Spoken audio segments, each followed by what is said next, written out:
Hi guys, ஜிம்பாப்வேல இருக்க elephants எல்லாத்தையுமே கொல்ல போகிறாங்க. என்ன ஏதுங்கிற வர சொல்லி வீடியோ ஸ்கிப் பண்ணாமல் ஃபுல்லாக பாருங்க. அண்ட் ஆல்சோ இந்த மாதிரி இன்ட்ரெஸ்டிங் கண்டென்ட்க்கு சப்ஸ்கிரைப் பண்ணுங்க. நான் ஸ்கிப் இந்த வீடியோ ஃபஸ்ட்டு ஜிம்பாப்வே வந்து ஆஃப்ரிக்கன் காண்டினென்ட்டில் இருக்கிற ஒரு கண்ட்ரி. ஸோ இங்கே வந்து சேவ் வேலி கன்சர்வன்சின்னு ஒரு ஃபாரஸ்ட் இருக்குது. இது வந்து ஒரு ப்ரைவேட் ஃபாரஸ்ட். இங்கே வந்து 800 எலிஃபென்ட்ஸ் இருக்கிறது தான் நடக்குது. பட் 2550 எலிஃபென்ட்ஸ் இருக்குது, மோர் தேன் த கெப்பாசிட்டி. ஸோ இவங்க வந்து என்ன சொல்கிறாங்கன்னா, ஒரு 50 எலிஃபென்ட்ஸ் வந்து நாங்கள் கொல்ல போகிறோம் அப்படின்ற மாதிரி சொல்கிறாங்க. ஸோ என்ன ஆச்சுன்னா, இவங்க வந்து இதுக்கு ஒரு 3 ரீசன் சொல்கிறாங்க. என்ன இதுங்கிற பார்க்கலாம். ஃபஸ்ட்டு ஓவர் பாப்புலேஷன், எலிஃபென்ட்ஸ் வந்து ஓவர் பாப்புலேஷன் இருக்குது அப்படின்ற மாதிரி சொல்கிறாங்க. ரெண்டாவது வந்து ஹியூமன்ஸ்க்கு எலிஃபென்ட்ஸ்க்கு வந்து இடையில சண்டை ஓவராக வந்துட்டு இருக்குது. விச் மீன்ஸ் எலிஃபென்ட்ஸ் எல்லாமே ஸ்ட்ரீட்ஸில் வந்து சண்டை போடுது, ஹியூமன்ஸ்க்கு அவங்களுக்கு கிளாஷ் ஆகுது, எலிஃபென்ட்ஸ் வந்து நிறைய பேர் கொள்ளுது. ஃபர்ஸ்ட் ஆஃப் ஆல் நம்ம தான் அவங்க இடத்துல போய் ஃபாரஸ்ட் கிட்ட போய் தங்கிட்டு இருக்கிறோம். அவங்க வந்து நம்ம இதில் வந்து டிஸ்டர்ப் பண்ணல. நம்ம தான் காடுகள் எல்லாம் ரோடை போட்டு அதை டூரிஸ்ட் பிளேஸ் ஆக்கி வச்சிருக்கோம், அவங்க பண்ணலை. ஸோ இந்த 2 இஷ்யூஸ் இருக்குது. ஸோ இந்த 2 சொல்கிறாங்க. மூணாவது வந்து பயிர்கள் எல்லாத்தையுமே சேதப்படுத்துது, விவசாயம் பண்ண முடியலங்கிறாங்க. சிம்பிளாக சொன்னால் அந்த கும்கி பட கதை.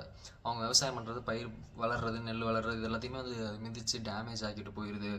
அதை வந்து ரீசனாக சொல்கிறாங்க. ஓகேங்களா? இந்த 3 இப்போது கொண்டுட்டு என்ன பண்ண போகிறாங்கன்னா, இதோட மீட்டை வந்து பீப்புளுக்கு டிஸ்ட்ரிபியூட் பண்ண போகிறோம். மக்கள் ஏற்கனவே கொஞ்சம் பசியில் இருக்கிறாங்க. ஸோ அதனால் வந்து அவங்களுக்கு டிஸ்ட்ரிபியூட் பண்ண போகிறோம். எத்தனை எலிஃபென்ட்ஸை நீங்கள் கொண்டுகிட்டே இருப்பீங்களா? காலம் ஃபுல்லாக வந்து மனுஷனை தவிர எல்லாத்தையும் கொண்டுருவீங்க. ஒரு கட்டத்தில் மனுஷனையும் கொள்ள ஆரம்பிச்சிருவீங்களா? இது ஒரு சொல்யூஷனான்னு கேட்டால் அது கிடையாது. அங்கே பசியில் இருக்காங்கன்னா அவங்களுக்கு வேறு ஏதாவது ஆல்டர்னேட் சோர்ஸ் வாங்கணும். இவங்க என்ன சொல்கிறாங்க, எலிஃபென்ட்ஸ் எல்லாத்தையுமே கொண்டுட்டு கறி எல்லாத்தையுமே மக்களுக்கு, லோக்கல் பீப்புளுக்கு டிஸ்ட்ரிபியூட் பண்ணிவிட்டு அதோட தந்தம், இந்த பல், இந்த வேல்யூபிள்ஸ் எல்லாத்தையுமே இவங்க கவர்மெண்ட்டில் வச்சுக்கிற மாதிரி சொல்கிறாங்க. இது வந்து ஒரு ஒரு நல்ல முடிவு கிடையாது. இதுக்கு எல்லாருமே எதுவும் தெரிவிச்சுட்டு தான் இருக்காங்க. பட் சொல்யூஷன் என்னன்னு கேட்டால், இப்போ நம்ம சொல்லி யாரும் கேட்க போகிறது. But still what they can do is they can sell them. ஏன்னா ஜூஸ்கோ இல்லை வேறு யாராவது பிக் ஷாட்ஸ் யாராவது இதை முன்னெடுத்து வந்து வாங்கலாம். இப்போ அம்பானியோட சன்லாம் வந்து அவரே சொந்தமாக வந்து ஒரு ப்ரைவேட் ஃபாரஸ்ட் மாதிரி வச்சு எலிஃபென்ட்ஸ்க்குலாம் சர்வீஸ் மாதிரி ஃபுட்டு, வாட்டர் எல்லாமே கொடுத்துட்ருக்காங்க. அந்த மாதிரி யாராவது பிக் ஷாட்ஸ் வந்து இதை ஹெல்ப் பண்ணி இதை காப்பாற்றலாம், எவ்வளோ பண்ணலாம். பட் என்ன நடக்குதுன்ற தெரில. Let's wait and watch.